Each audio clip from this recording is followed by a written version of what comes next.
Panchadashi song. Yes, yes. Yeah.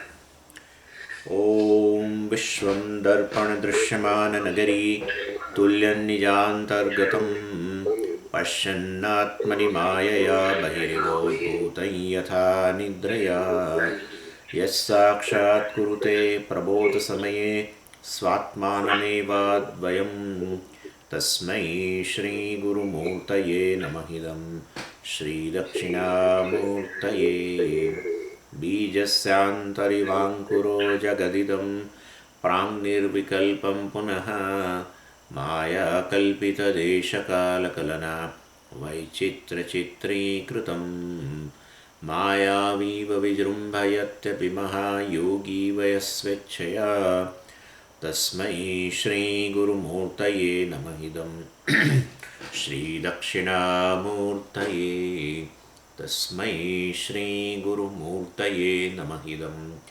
श्रीदक्षिणामूर्तये ॐ सहना भवतु सहनौ भुनक्तु सह वीर्यं करवावहै तेजस्विनावधीतमस्तु मा विद्विषावहै ॐ शान्तिः शान्तिः शान्तिः सदाशिवसमारम्भां शङ्कराचार्यमध्यमाम् अस्मदाचार्यपर्यन्तां वन्दे गुरुपरम्पराम् ॐ 61मो श्लोक अवास्तवी वेद्यता चेत् उपास्यत्वं तथा न किं वृत्तिव्याप्तिर्वेद्यता चेत् उपास्यत्वेऽपि तत्समम् આ શ્લોકો જે છે એની અંદર 53મા શ્લોકથી માંડીને 73મા શ્લોક સુધી વિદ્યારણ્ય સ્વામીજી નિર્ગુણ બ્રહ્મ ઉપાસના જે છે એ શક્ય છે એની વાત કરી રહ્યા છે. અને એ કોના માટે? તો કે જે વ્યક્તિએ ઉપનિષદમાંથી અવાંતર વાક્યનું શ્રવણ કર્યું છે,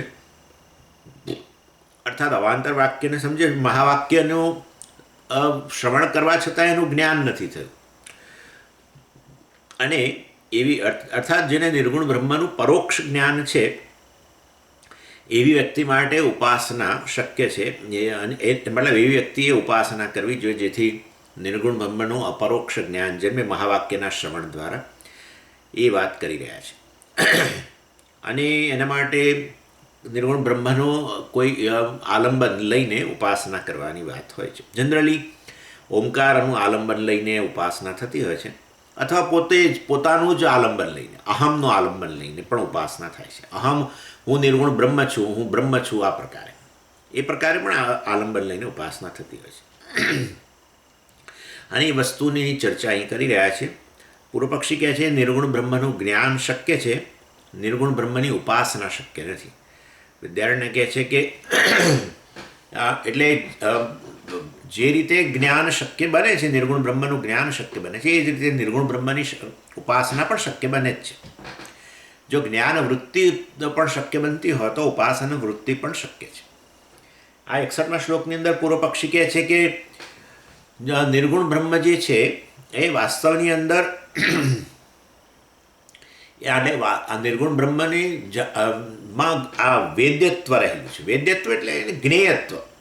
જે તમે કહો કે નિર્ગુણ બ્રહ્મને જાણી શકાય છે, તો નિર્ગુણ બ્રહ્મમાં જ્ઞેયપણું છે, knownness. Basically knownness is there. તો પછી નિર્ગુણ બ્રહ્મ ક્યાં રહ્યું એમ?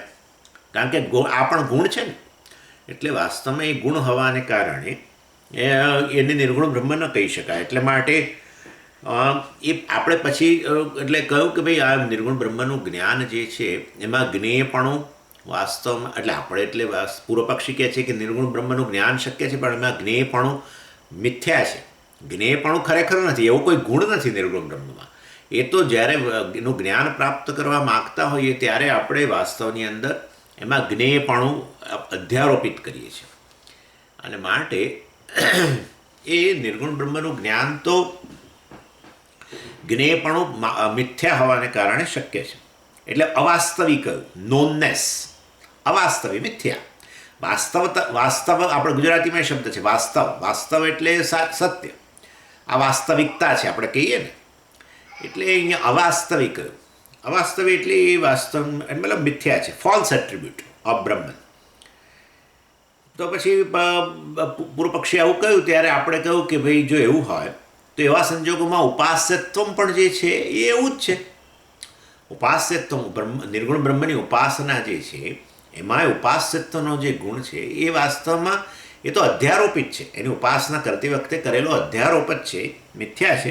ખરેખર એમાં નિર્ગુણ બ્રહ્મમાં કંઈ આવો ગુણ નથી, ઉપાસ્યપણું. એટલે વાસ્તવની અંદર એ વસ્તુ શક્ય છે. એટલે તમે નિર્ગુણ બ્રહ્મના જ્ઞાન માટે જે વસ્તુઓ બતાવશો, જે વસ્તુ અમને કહેશો, એ બધી જ વસ્તુઓ સેમ આર્ગ્યુમેન્ટ્સ એ બધા જ નિર્ગુણ બ્રહ્મની ઉપાસના માટે પણ શક્ય છે. પછી છેવટે પૂર્વ પક્ષીએ કહ્યું કે આ નિર્ગુણ બ્રહ્મનું જ્ઞાન યુનિક છે, બહુ વિલક્ષણ છે. વાસ્તવની અંદર એટલે કે એની અંદર બીજા વિષયોનું જે જ્ઞાન છે એની સરખામણીમાં આ ઘણું યુનિક છે. કેમ તો કે વાસ્તવમાં બીજી વસ્તુને જાણવા માટે આ વેદાંતનું મોડેલ છે આવું, કે જેમાં એવું કહેવામાં આવે છે વૃત્તિ વ્યાપ્તિ અને ફલ વ્યાપ્તિ. આ વસ્તુ હોય છે. વૃત્તિ વ્યાપ્તિ એટલે બીજું કશું નથી. વ્યાપ્તિ એટલે પરવેઝિવનેસ, એટલે મતલબ વ્યાપી જવું. એટલે જ અન્ય વસ્તુઓનું જે જ્ઞાન છે, જેમાં કેમ કે આ દાખલા તરીકે આ પેનનું જ્ઞાન ઉત્પન્ન કરવું હોય તો આ અંતઃકરણ જે છે એ આ પેનના આકારની વૃત્તિ ઉત્પન્ન કરે. એટલે અંતઃકરણ જે છે એ પેનના આકારની બની જાય. એટલે અંતઃકરણે આ વૃત્તિને વ્યાપ્ત કરી, આ પેનને વ્યાપ્ત કરી અને એટલે આવી વૃત્તિ ઉત્પન્ન થાય. અને પછી વૃત્તિમાં રહેલું જે ચિદાભાસ છે એ વાસ્તવમાં એને પ્રકાશિત કરે, એને ફલવ્યાપ્તિ કહ્યું. અને આ રીતે આ વસ્તુનું જ્ઞાન ઉત્પન્ન થાય. પેનનું જ્ઞાન ઉત્પન્ન થયું તમને તો એમાં પહેલાં તો એ અંતઃકરણે એનો સંપર્ક કર્યો અને એના આકારનું બની ગયું. એને વૃત્તિ વ્યાપ્તિ કહેવાય, બરાબર ને? પેનના આકારની વૃત્તિ ઉત્પન્ન થઈ અને પછી એ વૃત્તિમાં રહેલું ચિદાભાસ જે છે એણે આ વસ્તુને પ્રકાશિત કરી અને એને ફલવ્યાપ્તિ કહેવાય. એટલે આ એક પ્રક્રિયા વેદાંતિ બતાવતો હોય છે, કેવી રીતે વસ્તુનું જ્ઞાન ઉત્પન્ન થતું હોય છે. અને એ આત્માના સંદર્ભની અંદર વાસ્તવમાં આ જુદી વસ્તુ છે. આત્માના સંદર્ભમાં હું બ્રહ્મ છું એવા આકારની વૃત્તિ ઉત્પન્ન થાય, પરંતુ એને વૃત્તિમાં રહેલા ચિદાભાસ દ્વારા પ્રકાશિત કરવાની જરૂર નથી, કારણ કે હું પોતે જ ચૈતન્ય છું. હવે એવા સંજોગોમાં ચિદાભાસથી પ્રકાશિત કરવાની જરૂર. આશાના જેવી વસ્તુ છે કે ભાઈ સૂર્ય જે છે એ સૂર્યને પ્રકાશિત કરવા માટે કોઈ ટોર્ચ વાપરો એના જેવી વાત છે. એવી વસ્તુની આવશ્યકતા જ નથી, કારણ કે ઇનફેક્ટ ચિદાભાસ જ ચૈતન્યના કારણે ઉત્પન્ન થયું છે. માટે બ્રહ્મના સંદર્ભની અંદર, બ્રહ્મ જ્ઞાનના સંદર્ભમાં પેનનું જ્ઞાન ઉત્પન્ન થયું, એમાં બંનેની જરૂર છે, વૃત્તિ વ્યાપ્તિ અને ફલવ્યાપ્તિ. પરંતુ બ્રહ્મજ્ઞાનના સંદર્ભની અંદર કેવળ વૃત્તિ વ્યાપ્તિની જરૂર છે. અર્થાત હું બ્રહ્મ છું, હું અખંડ બ્રહ્મ છું. આ સિયર સીન અને સીઈંગ બધાના રૂપમાં, અથવા અનુભવ કરનારો, અનુભવનો વિષય સર્વના રૂપમાં હું રહેલો છું. હું શુદ્ધ ચૈતન્ય છું. આ પ્રકારનું વૃત્તિ ઉત્પન્ન થવી આવશ્યક તો ખરી જ. જ્ઞાન માટે વૃત્તિ તો જોઈએ જ. એટલે વૃત્તિ વ્યાપ્તિ બરાબર છે. અંતઃકરણ જે છે આ પ્રકારે વૃત્તિ વ્યાપ્તિ ઉત્પન્ન થાય કે હું બ્રહ્મ છું એ પ્રકારની. પરંતુ એ વૃત્તિમાં બ્રહ્મને પ્રકાશિત કરવા માટે પાછું ચિદાભાસ જોઈએ એવી જરૂર નથી, કારણ કે હું ચૈતન્ય છું, સ્વયં પ્રકાશ માટે. એટલે ફલવ્યાપ્તિની આવશ્યકતા નથી, એમ કહેવાનો આશય છે. એટલે આ જે બતાવવામાં આવ્યું ને, વૃત્તિ વ્યાપ્તિ વેદ્યતા છે. જો તમે કહેતા હો, પૂર્વ પક્ષી કહે છે કે એમાં વેદ્યતા માટે અર્થાત નોનનેસ માટે વૃત્તિ વ્યાપ્તિની આવશ્યકતા છે, તો ઉપાસ્યત્વપી તત્સમમ. ઉપાસના માટે પણ ઉપાસ્યત્વની વૃત્તિ ઉત્પન્ન થવી જોઈએ. અર્થાત હું બ્રહ્મ છું એ પ્રકારની વૃત્તિ ઉત્પન્ન થવી જોઈએ. એવી વૃત્તિ એટલે આ વૃત્તિ જ્ઞાન વૃત્તિ નહીં, પરંતુ ખાલી ઉપાસના માટે જે હું બ્રહ્મ છું એ પ્રકારની વૃત્તિ ઉત્પન્ન થવી આવશ્યક છે. એટલે નિર્ગુણ બ્રહ્મના ઉપાસનાના સંદર્ભમાં પણ આ વસ્તુ વૃત્તિ વ્યાપ્તિની આવશ્યકતા છે. હવે આ છે ને વૃત્તિ વ્યાપ્તિ અને ફલવ્યાપ્તિની ચર્ચા પંચદશીમાં 7મા અધ્યાયની અંદર 90મા શ્લોકથી 95મા શ્લોકની વચ્ચે કરવામાં આવેલી છે. અને આ વૃત્તિ વ્યાપ્તિ વેદ્યતા છે. એટલે જો તમે નિર્ગુણ બ્રહ્મને માટે નિર્ગુણ બ્રહ્મમાં વેદ્યતા, નિર્ગુણ બ્રહ્મની નોએબિલિટી માટે વૃત્તિ વ્યાપ્તિ કહેતા હો, તો ઉપાસ્યત્વ માટે, નિર્ગુણ બ્રહ્મની ઉપાસના માટે પણ વૃત્તિ વ્યાપ્તિની આવશ્યકતા છે, એવું અહીંયા કહેવામાં આવે છે. આવશ્યકતા છે એટલે કહેતા એ એના જેવું જ છે. નિર્ગુણ બ્રહ્મના જ્ઞાનમાં વૃત્તિ ઉત્પન્ન થવી જોઈએ, અહમ બ્રહ્મ છું, હું બ્રહ્મ છું એ પ્રકારે. તો ઉપાસના માટે પણ હું બ્રહ્મ છું એ વૃત્તિ ઉત્પન્ન થવી જોઈએ. અને કરી જ શકાય નહીં તો આમે અધ્યારોપ કરવાનો છે, એમાં તમારે ક્યાં બહુ આવશ્યકતા છે? તમને જ્ઞાન નથી ત્યારે તો ઉપાસના કરવાની વાત છે. એટલે હું બ્રહ્મ છું, હું બ્રહ્મ છું એવું બોલો, એમાં શું તકલીફ છે તમને બોલવામાં? તમને એમાં કંઈક તકલીફ ખરી? પણ મને હું બ્રહ્મ છું ખબર નથી હતી, એના માટે તો કહીએ છીએ કે આ ઉપાસના કરો. તમને ખબર હોત તો તમને અમે શા માટે ઉપાસનાની વાત કરી? ઉપાસનામાં તો અધ્યારોપ કરવાનો છે, જ્ઞાનમાં વાસ્તવિકતા છે. એટલે અમે તમને કહીએ છીએ આવો અધ્યારોપ કરો, હું બ્રહ્મ છું, હું બ્રહ્મ છું, હું શુદ્ધ બુદ્ધ મુક્ત સ્વભાવ છું, વગેરે વગેરે, હું જગત કારણ છું.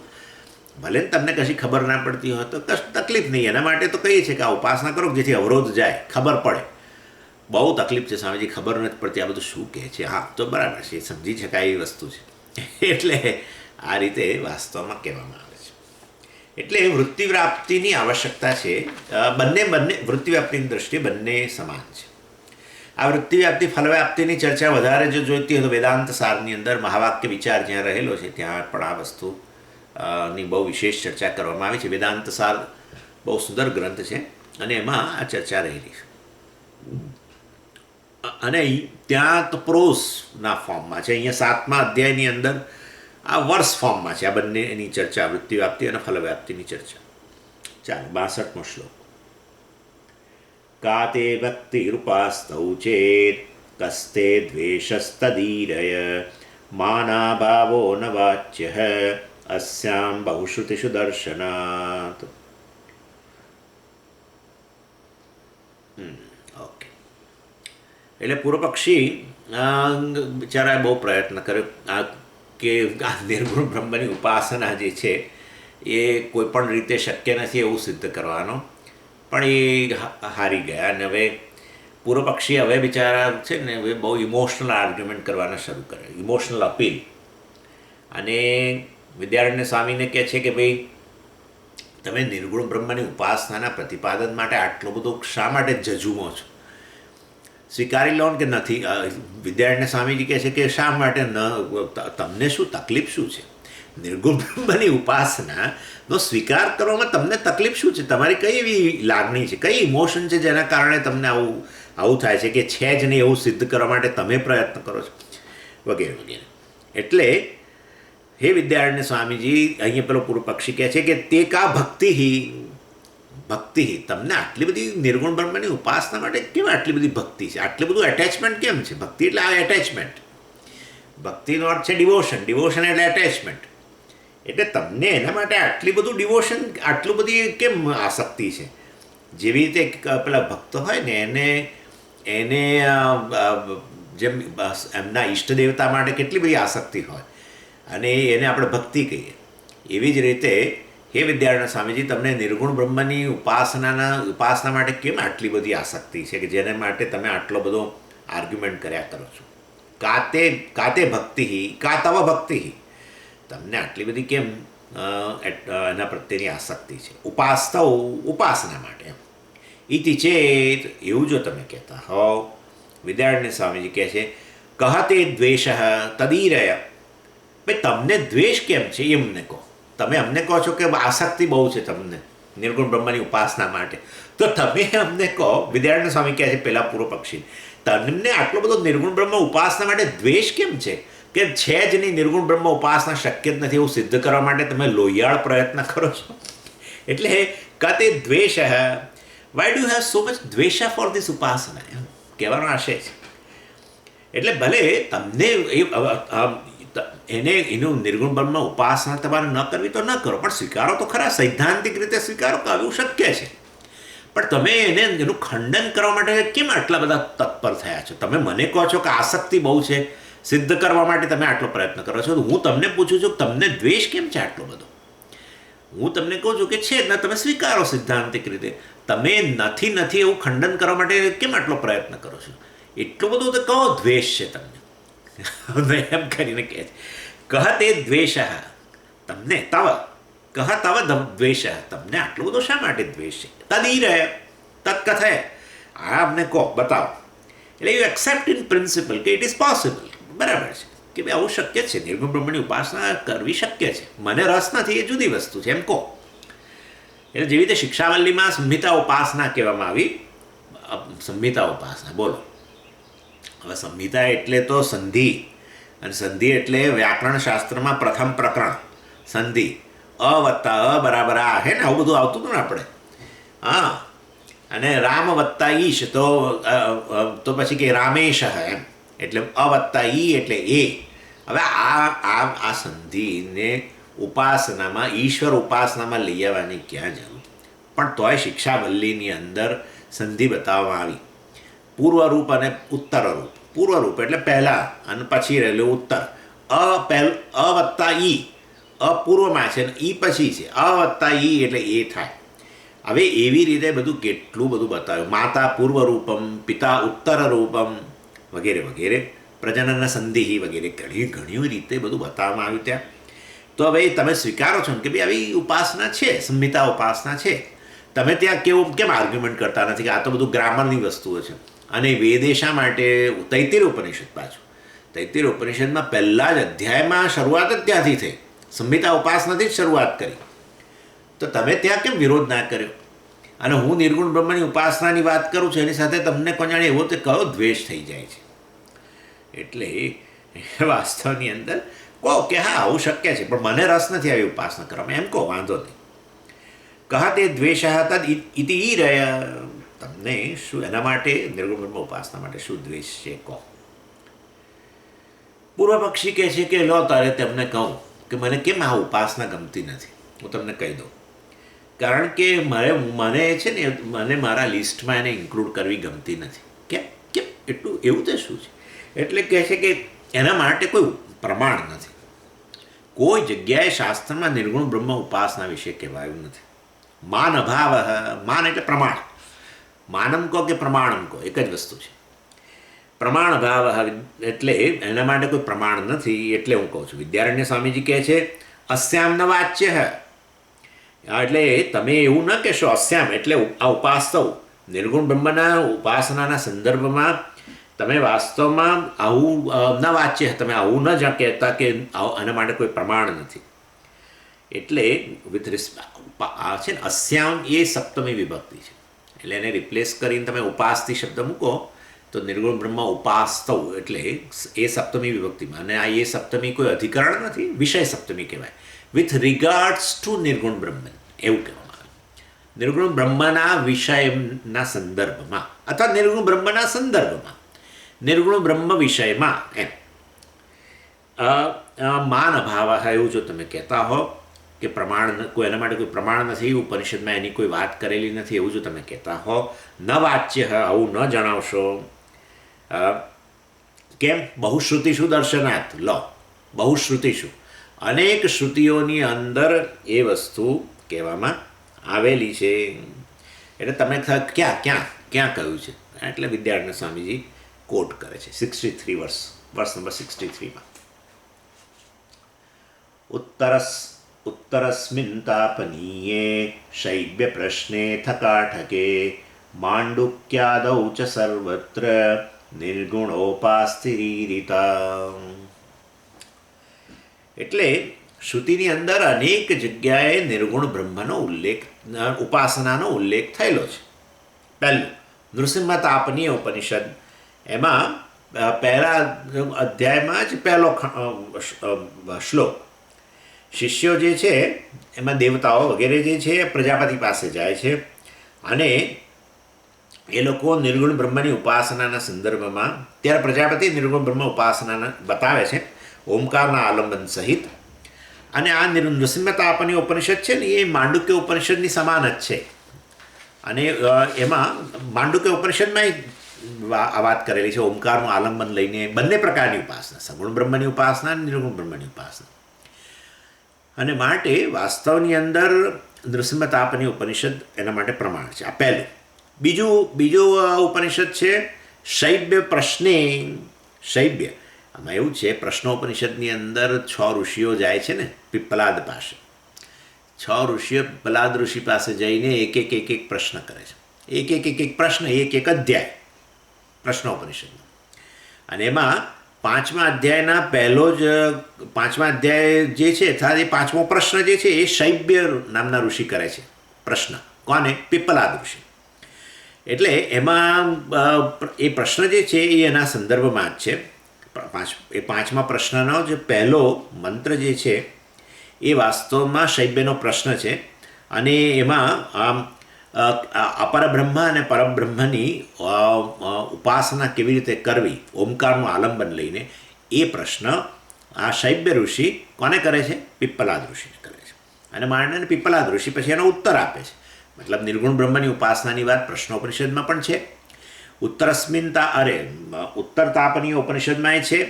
પછી ત્રીજું કઠોપનિષદ. કઠોપનિષદમાં તો તમે જાણો જ છો, પહેલા અધ્યાયના દ્વિતીય ખંડમાં 15મો 16મો અને 17મા મંત્રમાં આ ઓમકાર ઉપાસનાની જ વાત છે. એતદ આલંબનમ પરમ, એતદ આલંબનમ શ્રેષ્ઠમ વગેરે વગેરે કરીને ત્યાં ઓમકાર જે છે એને આલંબનના રૂપમાં બતાવવામાં આવ્યું છે. બંને પ્રકારની ઉપાસના, સગુણ બ્રહ્મની ઉપાસના અને નિર્ગુણ બ્રહ્મની ઉપાસના માટે ઓમકારનું આલંબન લઈને વાત કરવામાં આવી છે. ક્યાં? કઠોપનિષદની અંદર પ્રથમ અધ્યાયના દ્વિતીય ખંડના 15મો 16મો અને 17મા મંત્રમાં. માંડુક્ય ઉપનિષદની અંદર પણ ચર્ચા છે. માંડુક્ય ઉપનિષદની પહેલાં આમાં જે છે ઓમકારને પહેલાં પ્રથમ 3 પ્રાદ રૂપે બતાવ્યું ને. અકાર ઉકાર મકાર જે છે એને વિશ્વ તેજસ પ્રાજ્ઞ અને વિશ્વ તેજસ અને પ્રાજ્ઞ અને વૈશ્વાનર વગેરે રૂપમાં બતાવ્યું. વૈશ્વાનર, હિરણ્યગર્ભ અને ઈશ્વર. અને પછી ચતુર્થ પાદમાં તુર્યની વાત કરવામાં આવી, જેમાં અમાત્ર, બે ઓમકાર વચ્ચેનો ગાળો છે જેને અમાત્ર કહેવાય, એ અમાત્ર દ્વારા તુર્યનો ઉલ્લેખ કરવામાં આવ્યો. અને પછી એ 7મા મંત્રમાં આ તુર્યનો વાત કરવામાં આવી. અને ત્યાર પછી 8 થી 12 મંત્ર જે છે માંડુક્યની અંદર, 12 જ મંત્રો છે ઇનફેક્ટ, 8 થી 12 મંત્રની અંદર ઉપાસનાની વાત કરવામાં આવી ઉપનિષદ દ્વારા, જેમાં ઓમકારનું જ આલંબન લઈને આ પ્રથમ પહેલાં ઓમકારનું આલંબન લઈને આ બધું બતાવ્યું, વિશ્વ તેજસ પ્રાજ્ઞ, અકાર ઉકાર મકાર દ્વારા. પછી અમાત્ર વગેરેને લઈને કહેવામાં આવ્યું, તુર્યની વાત કરવામાં આવી. અને પછી ઓમકારનું જ આલંબન લઈને બંને ઉપાસનાની વાત કરવામાં આવી. ક્યાં? માંડુક્યમાં. કયા મંત્રોમાં? 8 થી 12 મંત્રની અંદર. અને માટે નિર્ગુણ બ્રહ્મનું જે ઉપાસના જે છે એ આ ઓમકારના આલંબન લઈને કરવાની વાત આવી રીતે અનેક જગ્યાએ કરવામાં આવી છે. ક્યાં? નૃસિંહ તાપનીય ઉપનિષદ, પ્રશ્નોપનિષદ, કઠોપનિષદ, માંડુક્ય ઉપનિષદ, બધી જગ્યાએ વાત કરવામાં આવી છે. અને ઇવન તૈત્તિર ઉપનિષદમાં પણ શિક્ષાવલ્લીમાં, ભલે આચાર્યએ ઉલ્લેખ નથી કર્યો વિદ્યારણ્ય સ્વામીએ, પણ તૈત્તિર ઉપનિષદમાં શિક્ષાવલ્લી જે છે એમાં જ ઓમિતિ બ્રહ્મ, ઓમિત્યદ કૃતિ હસ્મવા અપ્યોત્શ્રાવયેત્યા શ્રાવયંતી વગેરે જે સેક્શન જે છે એની અંદર ઓમકારનું આલંબન લઈને બ્રહ્મની ઉપાસનાની વાત કરવામાં આવી છે. માટે તમે કહેતા હો કે ભાઈ હું તો અમારા લિસ્ટમાં ઇન્ક્લુડ ના કરું નિર્ગુણ બ્રહ્મની ઉપાસના, તો કેમ? કારણ કે એના માટે કોઈ ઉપનિષદમાં કોઈ જગ્યાએ કહેવાયું નથી. એવું જે તમને કહી રહ્યા છો હે પૂર્વ પક્ષી, એ વાત ખોટી છે. અનેક જગ્યાએ કહેવામાં આવી છે નિર્ગુણ બ્રહ્મ ઉપાસનમ ઈરિતા કથિતા, વાસ્તવમાં હેઝ બીન ટોટ બાય ઉપનિષદ. ઘણી જગ્યાએ કહેવામાં આવી છે. ચાલો 64મો શ્લોક. અનુષ્ઠાન પ્રકારોસ્યાહ પંચીકરણ ઈરિતઃ જ્ઞાન સાધનમેતચ્ચેન નેતિકેનાત્ર વારિતમ. વિદ્યારણ્ય સ્વામીજી વધારે કહે છે. હવે તો પૂર્વ પક્ષી સાયલન્ટ થઈ ગયો, કારણ કે હવે કશું કહ્યું જ નહીં. છેલ્લામાં છેલ્લો આ આર્ગ્યુમેન્ટ બ્રહ્માસ્ત્ર હતું. ભલે તમે બધું આર્ગ્યુમેન્ટ કરો પણ કોઈ જગ્યાએ ઉપનિષદમાં નથી એમ કરીને આપણે હાથ અદ્ધર કરી શકીએ. પણ હવે તો એ ના રહ્યું, કારણ કે બતાવ્યું આટલી જગ્યાએ ઉપનિષદમાં રહેલું છે, એટલે હવે શું બોલે એને? એટલે કશું બોલી શકતા નથી, એટલે સાયલન્સ થઈ ગયા. એટલે બધા જ જે કારણો એણે બતાવ્યા, પૂર્વ પક્ષે જે દલીલો કરી, બધી વાસ્તવમાં પ્રમાણ અભાવને આ તે બધું જ, કે પ્રમાણ જ નથી એના માટે આમ તેમ બધી વસ્તુઓનો ઉત્તર વિદ્યારણ્ય સ્વામી આપી દીધો અને કહ્યું કે શક્ય છે, નિર્ગુણ બ્રહ્મ ઉપાસના શક્ય છે. એટલે ટેમ્પરરી સાયલન્ટ અત્યારે. પાછું એ મનમાં તો ચાલે છે કે હવે શું કઈક રીતે પાછો નવો પ્રશ્ન કાઢું, એ મનમાં તો ચાલી રહ્યું છે, પણ અત્યારે ટેમ્પરરી સાયલન્ટ થાય.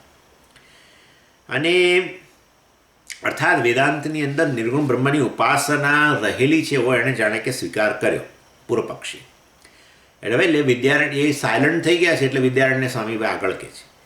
એટલે વિદ્યારણ્ય સ્વામીજી કહે છે કે ભાઈ હવે જો તે નિર્ગુણ બ્રહ્મનો સ્વીકાર કર્યો હોય અને તને એના સંદર્ભમાં વધારે જાણવું હોય કે ઓમકારનું આલંબન લઈને કેવી રીતે પ્રેક્ટિસ કરવામાં આવે છે, નિર્ગુણ બ્રહ્મની ઉપાસના કેવી રીતે થાય ઓમકારનું આલંબન લઈને, એવો જો તમારો પ્રશ્ન હોય, મને લાગતું નથી કે તમને કોઈ એવી ઉત્કંઠા હોય, પણ આ તો હું કહું તમને એમ. એટલે તો કહે છે કે હું તમને ગાઈડલાઇન્સ આપવા તૈયાર છું એમ.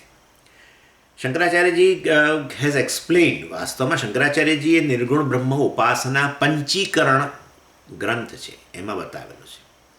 આ પંચીકરણ ગ્રંથ જે છે એમાં બીજું કશું નથી. તત્વબોધમાં આપણે પંચીકરણ ભણી ગયા ને, એ જ પંચીકરણનો વિસ્તાર છે. સુરેશ્વરાચાર્યજીએ આ પંચીકરણ શંકરાચાર્યજીની ગ્રંથ છે બાય ધ વે પંચીકરણ, અને એના ઉપર સુરેશ્વરાચાર્યજીએ વાર્તિકની રચના કરી છે.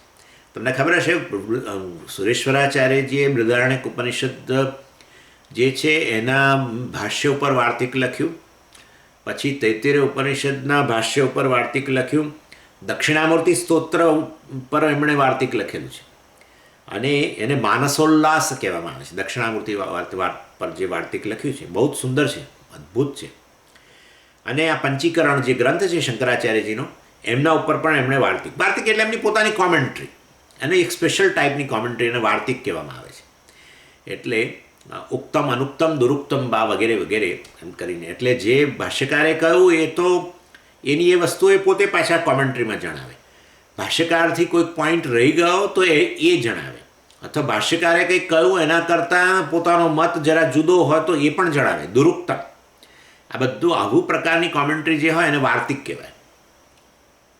એનીવે, એટલે આ પંચીકરણ વાર્તિક જે છે, જેમાં પંચીકરણ અને પંચીકરણ વાર્તિક બંનેની અંદર વાસ્તવમાં આ નિર્ગુણ બ્રહ્મની ઉપાસના કેવી રીતે કરવી જોઈએ એની મેથડ આપવામાં આવેલી છે. કોણ કહે છે?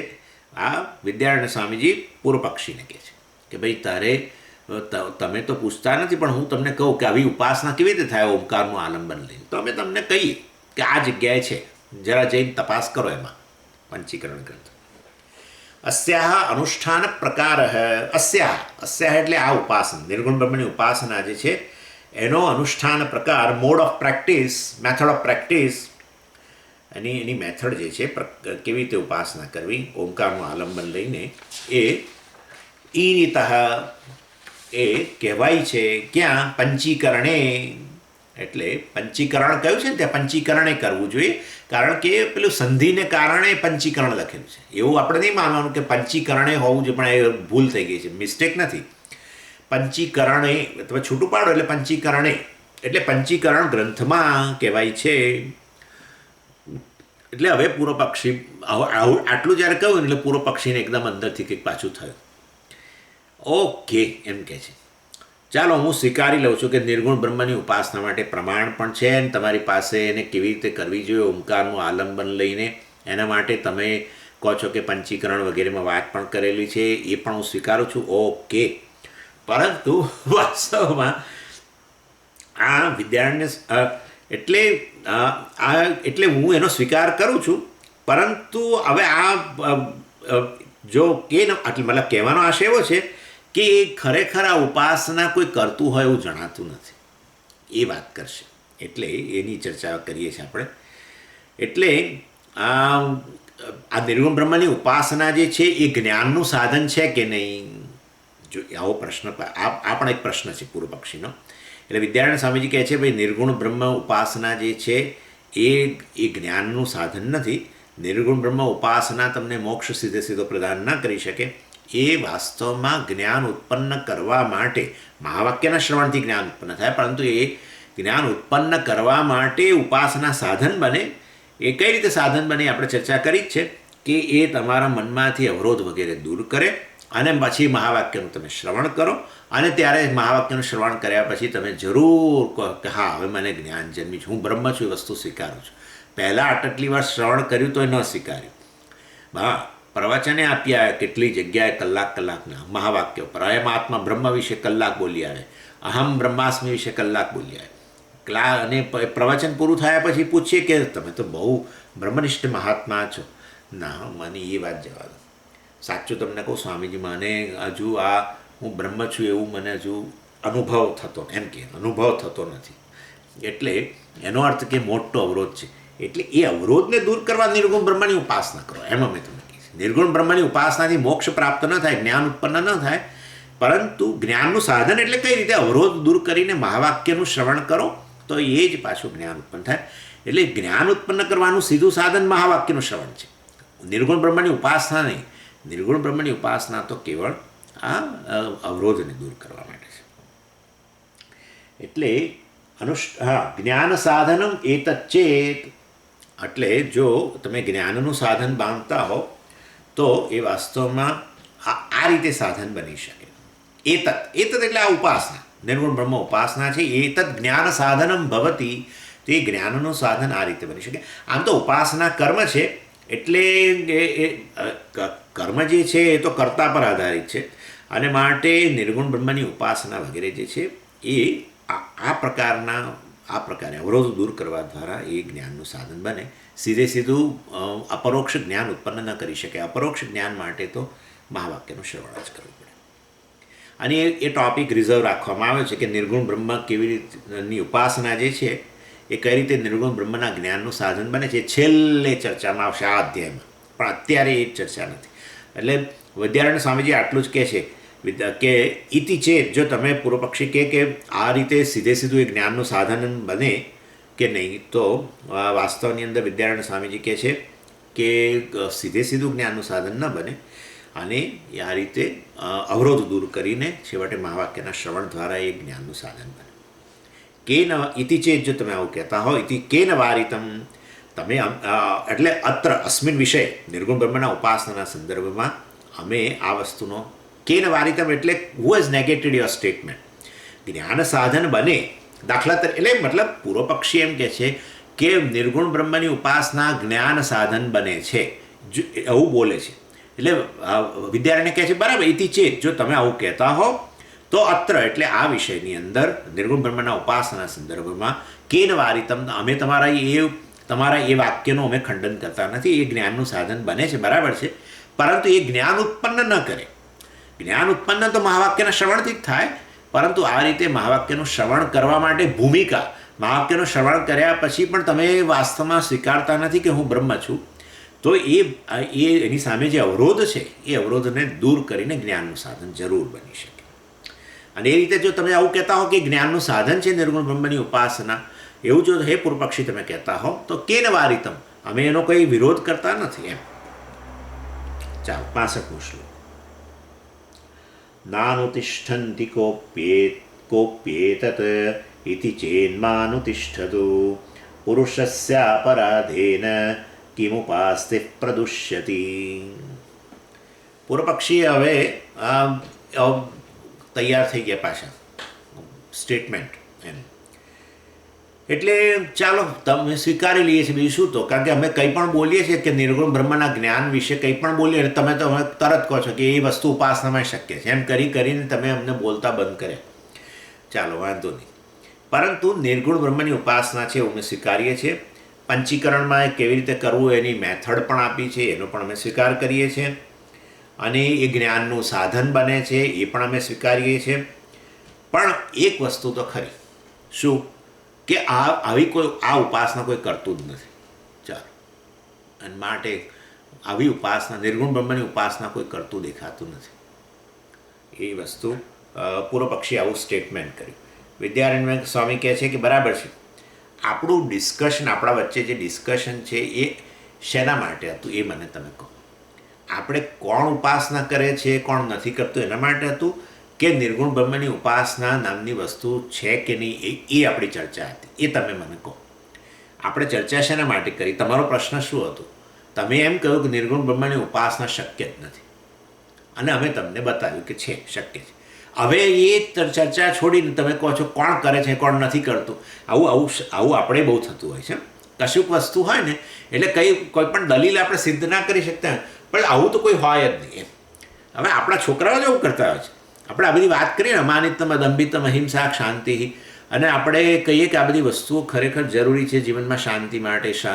હવે એની સામે કંઈ આર્ગ્યુમેન્ટ ના હોય ને તો પણ કે આવું કોઈ કરે, આવું હોય જ નહીં કોઈ. બધાને પોતાના માટે થોડું તો અભિમાન હોય જ, આમ જ હોય, બધા હિંસા કરતા જ હોય, ફલાણું કરતા જ હોય. આવું તમે જે કહો છો ને એવી વ્યક્તિ કોઈ હોય જ નહીં. આવી વેલ્યુઝવાળી, મોરલ વેલ્યુઝવાળી વ્યક્તિ હોય. છેવટે આવો છેલ્લી પાટલીનો આર્ગ્યુમેન્ટ આવીને ઊભા રહે. કારણ કે હવે બીજું કશું બોલવાનું રહ્યું નહીં. એટલે વાસ્તવની અંદર એટલે આવું આ બસ આ એવી સ્થિતિ છે. હવે કશું કહી ના શક્યા કારણ કે ઉપાસના શક્ય છે બતાવ્યું, અને એ જ્ઞાનનું સાધન છે બતાવ્યું. પંચીકરણ ગ્રંથની અંદર એ ઓમકારનું આલંબન લઈને એની ઉપાસના કરી શકાય છે એ પણ બતાવ્યું. અને ઉપનિષદ વગેરેની અંદર અનેક જગ્યાએ નિર્ગુણ બ્રહ્મની ઉપાસનાની વાત કરેલી છે, એ બધું બતાવ્યું. એટલે હવે કશું બોલવાનું રહ્યું નહીં. તો હવે કહે છે કે આવું કોઈ ઉપાસના કરતું દેખાતું નથી. હવે બસ હવે આ આર્ગ્યુમેન્ટ લાવીને મૂકી દીધું. એટલે વિદ્યાર્થીના સ્વામી કહે છે ભાઈ આપણો વચ્ચેનો આર્ગ્યુમેન્ટ ડિસ્કશન શું હતું એ યાદ કરો. તમે ખાલી શરૂઆત ત્યાંથી કરી હતી કે આવી ઉપાસના શક્ય નથી, અને માટે અમે તમને બધું બતાવ્યું ખરું. અને માટે કોણ કરે છે ઉપાસના, કોણ નથી કરતું, મેજોરિટી ગ્રુપ, માઇનોરિટી ગ્રુપ વગેરે, એ ચર્ચા અત્યારે આપણી છે નહીં. એટલે આ બધી અનનેસેસરી ડિસ્કશન, જેને કહેવાય ને many people are ટ્રેપ્ડ in અનનેસેસરી discussion, એના જેવી વસ્તુ છે. એટલે નિર્ગુણ બ્રહ્મ ઉપાસના વેલિડ છે કે નહીં, એ શક્ય છે કે નહીં, એ પ્રશ્ન હતો. અને એ વાત આપણે ખાલી કરવી જોઈએ. હાઉ મેની ક્લાયન્ટ્સ, કેટલા એના કરનારા છે, એ ચર્ચા આપણે ન કરવી જોઈએ. હવે એમ તો આઇન્સ્ટીન થિયરી જે છે એને કેટલા લોકો ફોલો કરે છે એ કહેવાનો પ્રશ્ન નથી. આઇન્સ્ટીન થિયરી છે કે નહીં એ વસ્તુ વાત કરો તમે. એનીવે એના પૂર્વ પક્ષી કહે છે કહ અપી એતદ ન અનુતિષ્ઠતિ. લો, કહ અપી એતદ ન અનુતિષ્ઠતિ. નો બડી પ્રેક્ટિસિસ ધીસ ઉપાસના ઇતિ ચેત. જો આવું તમે કહેતા હો તો અમારે તમને કહેવું છે મા અનુતિષ્ઠતું. લો જાઓ, મા અનુતિષ્ઠતું. ભલે કોઈ ના કરતું હોય, બહુ વિલક્ષણ આર્ગ્યુમેન્ટ કરવાના છે. એટલે ભલે કોઈ ઉપાસના ના કરતો, પણ સૈદ્ધાંતિક રીતે એ વસ્તુ તમારે સ્વીકારવી તો પડશે ને કે ભાઈ આવી ઉપાસના છે, ઉપનિષદમાં એની વાત કરવામાં આવી છે, અને માટે એટલું તમે સ્વીકાર કરો. અને એ વ્યક્તિ ભલે ઉપાસના નથી કરતું તો એમાં ઉપાસનાનો કોઈ દોષ નથી. એ તો વ્યક્તિ જે છે એને પોતાનો દોષ છે એ કે આ પ્રકારની ઉપાસના નથી કરતો. એટલે એમાં શાસ્ત્રનો દોષ નથી, ઉપાસનાનો કોઈ દોષ નથી. It is a defect on the part of people વાસ્તવની અંદર. એટલે આટલું અવેલેબલ સરસ સાધન છે, કારણ કે આ એક બહુ કોમન પ્રશ્ન છે. વારંવાર મહાવાક્યનું શ્રવણ કર્યા પછી પણ સહેજ પણ છાતી ઠોકીને કહેવા તૈયાર નથી કે હું બ્રહ્મ છું. આટલું કહેવા તૈયાર નથી. બધાને બ્રહ્મ બનવું હોય તો બને, બધાને બ્રહ્મ જ્ઞાન થઈ જાઓ. મને છે નહીં કશું, એ પ્રકારની વાત છે.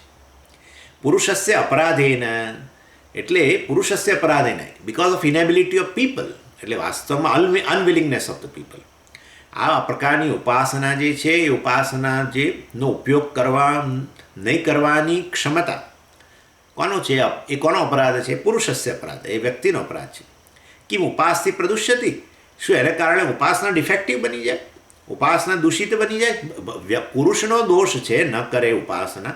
એમાં ઉપાસનાને શું લાગે વળગે છે કે શાસ્ત્રને શું લાગે વળગે છે? એટલે તમે ખરેખર પુરુષમાં રહેલો દોષ કે એની જે વીકનેસ છે કે એની અનવિલિંગનેસ છે, એને ઉપાસના ઉપર એનો તમે અધ્યારોપ ન કરી શકો. અને એ પછી આપણે કહીએ છીએ ધીમે રહીને આ મોક્ષ માટે કેટલા લોકો તૈયાર છે આ દુનિયાની અંદર? તો શું મોક્ષ નામની વસ્તુ નથી? મોક્ષ માટે આ દુનિયામાં કેટલા લોકો તૈયાર છે? કોઈ નથી. બે ચાર ગણ્યા ગાંઠ્યા લોકો છે ને એમાંય ભાગ્યે જ કોઈકને આ વસ્તુ શક્ય બને છે એને માટે. તો પછી શું મોક્ષ નામની વસ્તુ જ નથી? શાસ્ત્રમાં મોક્ષની વાત કરી છે, બધી ખોટી છે એવું કહેવાય? કે પછી વ્યક્તિનો દોષ છે? વ્યક્તિનો દોષ છે. અને માટે વાસ્તવની અંદર એટલે મોક્ષના સંદર્ભમાં પણ જેવું છે એવું જ આ ઉપાસનામાં છે. ઉપાસનાની રેરિટી છે, પણ એનો અર્થ એવો નહીં કે ઉપાસના ખોટી છે. એટલે આ અહીંયા પ્રદુષ્યતિ એટલે કહે છે કિમ ઉપાસથી પ્રદુષ્યતિ. શું ઉપાસના પ્રદૂષિત થઈ જાય? ના થાય, એમ ન થાય એમ કહેવાનો આશય છે. ચાલો 66મો શ્લોક.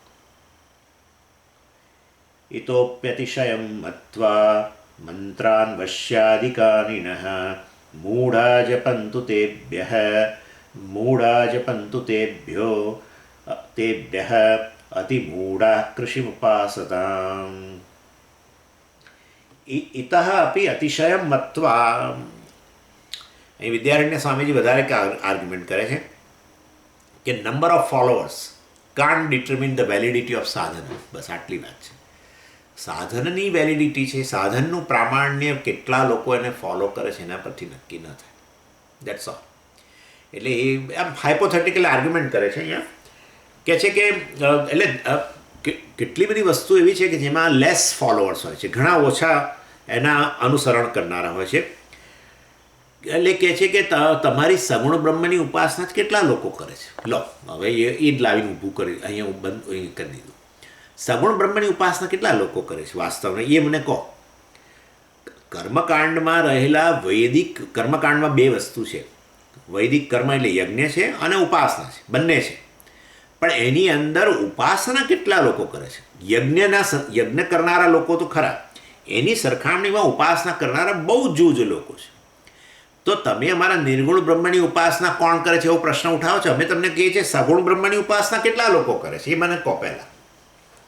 એટલે વાસ્તવમાં અહીંયા સગુણ બ્રહ્મની ઉપાસના કરનારા બહુ ઓછા છે. એ વિષ્ણુ સહસ્રનામ પારાયણ તમને કહું જુઓ, લલિતા સહસ્રનામ કરે લોકો, શુક્રવારે લલિતા સહસ્રનામ કરે. તમે કોઈ પણ સ્તોત્ર પાઠ કરો ને એ પહેલાં ધ્યાન શ્લોક હોય છે. જોઈ લો બધામાં વિષ્ણુ સહસ્રનામ પહેલાં ધ્યાન શ્લોક તમે શરૂઆત કરો, બરાબર ને? એટલે એના પહેલાં ધ્યાન શ્લોક રહેલો જ છે. ક્ષીરોદન્વત પ્રદેશે શુચિમણી વિલસત મૌક્તિકાનામ એક્સેટ્રા એક્સેટ્રા, જેમાં વિષ્ણુનું ધ્યાન કરવાનું હોય છે. આ સગુણ બ્રહ્મની ઉપાસના છે. ભાગ્યે જ કોઈને મેં જોયા નથી. એમાં જે લોકો વિષ્ણુ સહસ્રનામનો પાઠ કરતા હોય ને એ શું કરે ખબર છે? એમાં બહેનો તો શરૂઆત ધ્યાન શ્લોક આવડતો હોય પણ ધ્યાન શ્લોક બોલતી વખતે ધ્યાન કરવાને બદલે કુકર મૂકે. હા, દાળ ચોખા પલાળી અને ચડાવે ને બોલતા જાય ધ્યાન શ્લોક. એટલે કોણ કરે છે? લલિતા સહસ્રનામની અંદર પેલો માતાજીના ધ્યાન છે, 2 શ્લોકો છે. એને એ ધ્યાન શ્લોક વખતે કાં તો શું કરશે પેલું, અને કદાચ બેઠા હોય ને પૂજા રૂમમાં અને પાઠ કરવા માટે, તો એ વખતે પેલો દીવો એડજસ્ટ કરશે, પેલી અગરબત્તી કે કામ તેમ એડજસ્ટ કરશે, અથવા કોઈકની જોડે વાત કરતાં કરતાં ધ્યાન શ્લોક બોલશે. ધ્યાન શ્લોક બોલતા જ કોણ ધ્યાન કરે છે? કોઈ કરતું નથી.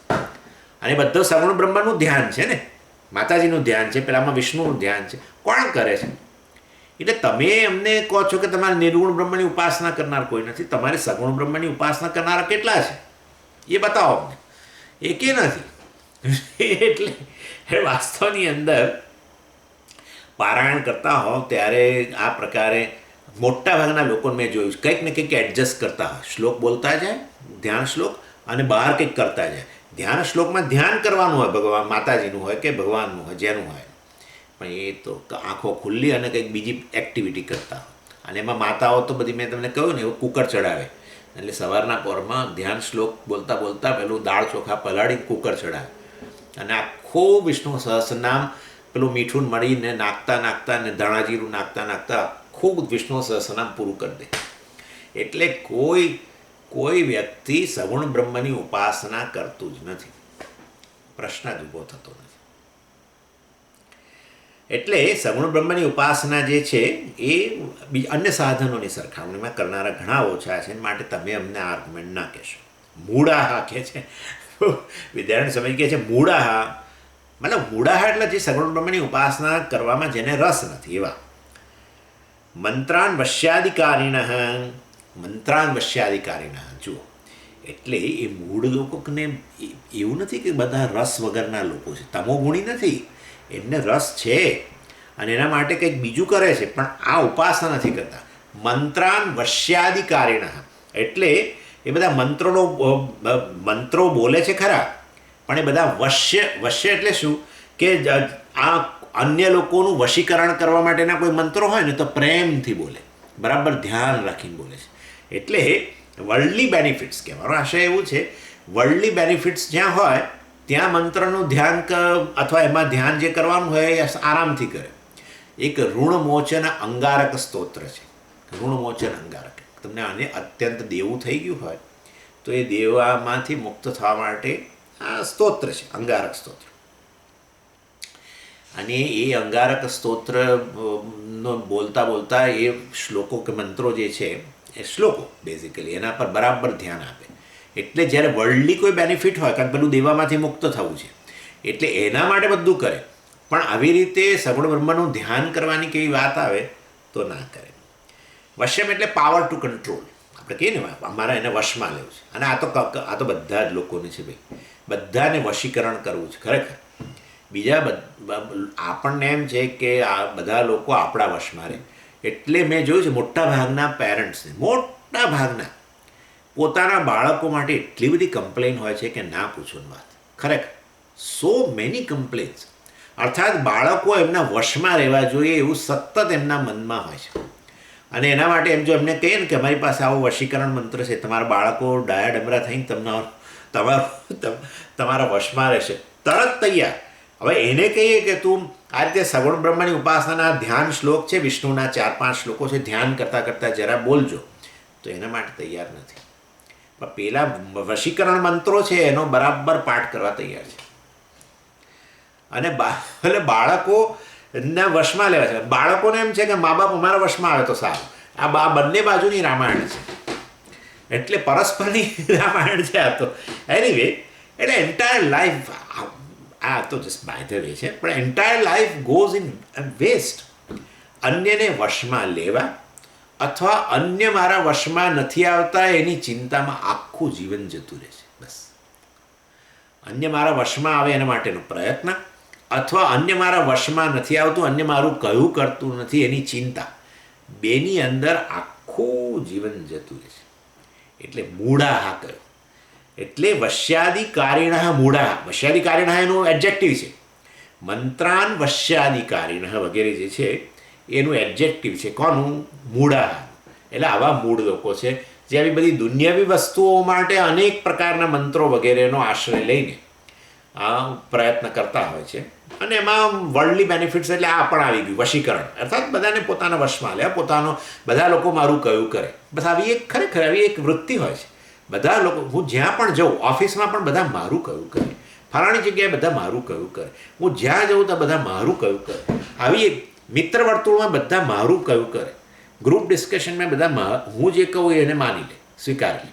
અને બીજાઓ તમને કહે છે કે ભાઈ તમે એનો સ્વીકાર કરો, તો એ લોકો તમારી પાસે અપેક્ષા રાખે છે. ના, એ શક્ય નથી, એ નહીં કરો. આવા મૂઢા.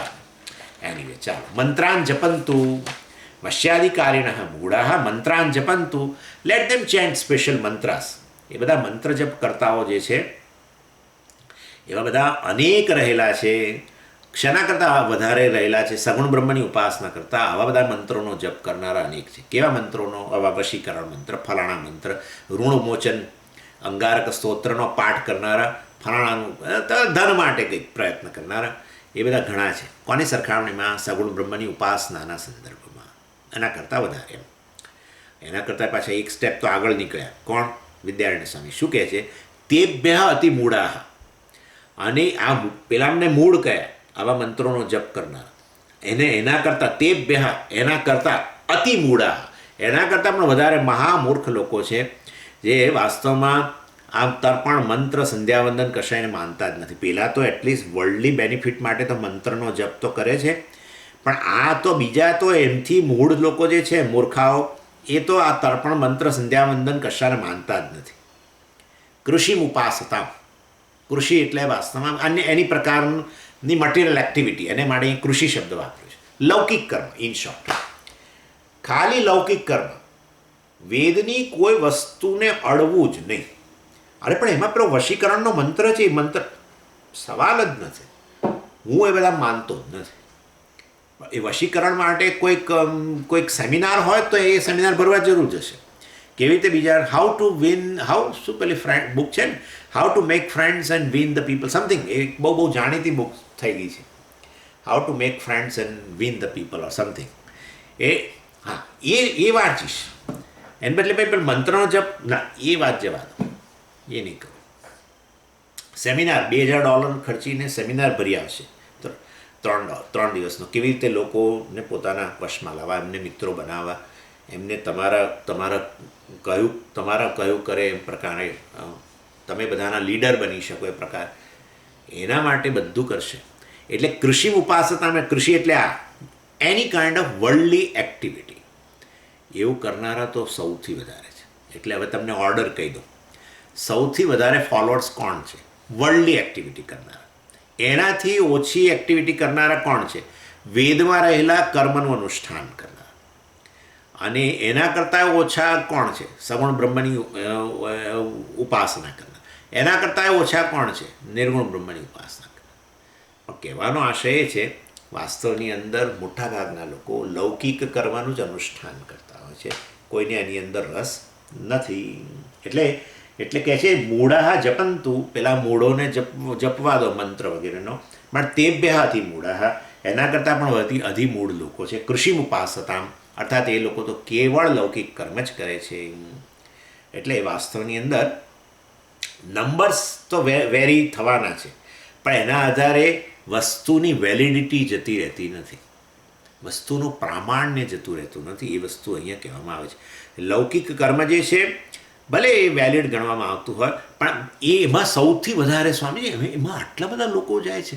તમારા ભગવદ્ ગીતાના ક્લાસમાં 2 લોકો 5 લોકો આવે છે, તો વિચાર કરજો જરા આ બધી વસ્તુ વેલિડ છે કે નહીં, એવું વિચાર કરજો. અને તમે તો એમાં સંન્યાસ લઈને બેઠા છો, આખું જીવન એને સમર્પિત કરો છો, પણ એને ફોલો તો કોઈ કરતું નથી. અને ફલાણી જગ્યાએ તો કેટલા લોકો સ્વામીજી એની 6 વાગ્યા એમનું પ્રવચન શરૂ થાય, પેલા 5:30 લોકો આવીને બેસી જાય છે, અને એ ફલાણા સ્પીકર છે અને આની વાત કરે છે.